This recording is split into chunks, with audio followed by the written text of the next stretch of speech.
Hey y'all, my name's Kennedy. Today we are going to talk about Wigger's diagram and what exactly that is.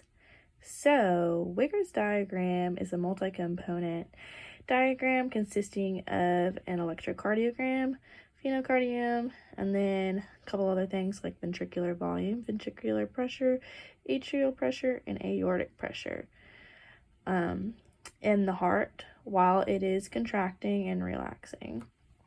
So let's just start at the bottom.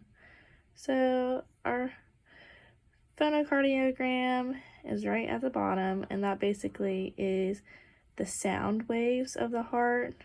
So it's just where the heart is making the sounds during systole and diastole, or contraction and relaxation. And then we have our electrocardiogram, which is the one right above it, and that shows our PQRST complex. And what is that exactly? So that's going to be showing when the electrical signaling is moving throughout the heart. So for our P, we are having depolarization of the atriums. QRS is depolarization of the ventricles. And then T is repolarization or relaxation of the ventricles. Okay, now let's tie the electrocardiogram in with the ventricular volume, ventricular pressure, atrial pressure, and aortic pressure. So when the P wave is happening, which we said was atrial depolarization, so contraction of the atriums, our atrial pressure is going to increase. So we see that yellow line slightly go up.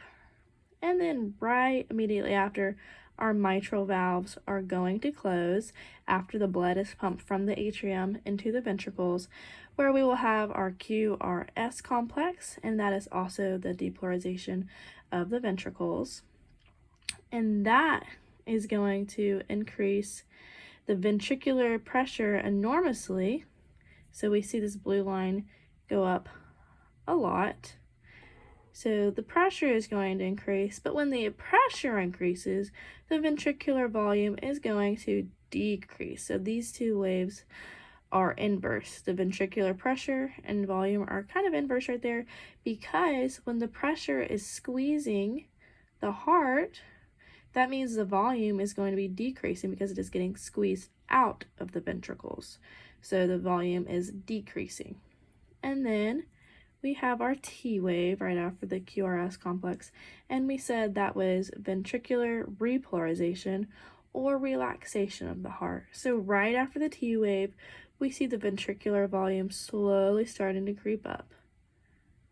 And then it's going to be returning where it does the same thing again. The ventricular volume is going to decrease when the ventricular pressure increases. So we know that the QRS complex just happened and contraction is following.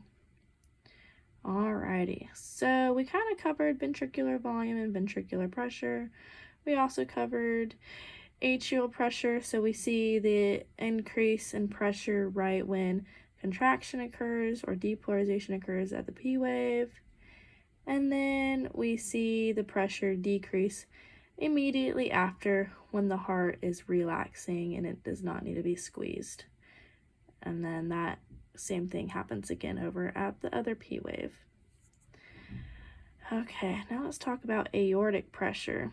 So the aortic pressure is also going to climb when the ventricular pressure climbs right here, because the pressure from the ventricles is going to go through the aorta as well, increasing that pressure as it is being rapidly moved from the aorta to the rest of the body. So the aorta has the highest pump, the highest pressure in the heart. So we're going to see high pressure ejection fractions from the aorta right after the QRS complex when that blood is squeezed from the ventricles to the aorta out to the body. And then right after, we're going to have some relaxation. So it's going to be relaxing just like the ventricles. And they kind of follow a similar pattern right there. Alrighty, So that is Wigger's diagram. It's kind of cool to see side by side what all is occurring at once. And it makes things easier to compare what's happening with the atrium while something in the ventricles is going on. So what happens when we have something called atherosclerosis? So atherosclerosis is the buildup of plaque in our artery walls due to things like bad eating habits, poor diet, not exercising enough. So that's going to create plaque buildup in these walls. And this diagram kind of shows maybe what it's like in 10 years, 20 years, 30, and then so on. And you can just see more and more plaque gets built up in these walls. So when plaque is getting built up like this, what happens to our blood flow? The blood flow is going to be decrease exponentially. We had this big old open area right here, but as the plaque built up, there's not that much space for blood to flow. So how is that going to affect Wigger's diagram and overall our heart health? So as we see some big movements in these pressures, in the ventricular pressure and the aortic pressure, and even we see the slight atrial pressure movement right there. But when we have atherosclerosis, there is not going to be as much volume from the heart, from the blood flowing through the heart. There's going to be even greater pressure because there's going to be more pressure needed to squeeze the blood, but there's not going to be as much volume. So our volume line is going to decrease and our pressure will increase because it's wanting to squeeze the heart best it can to overcome the atherosclerosis.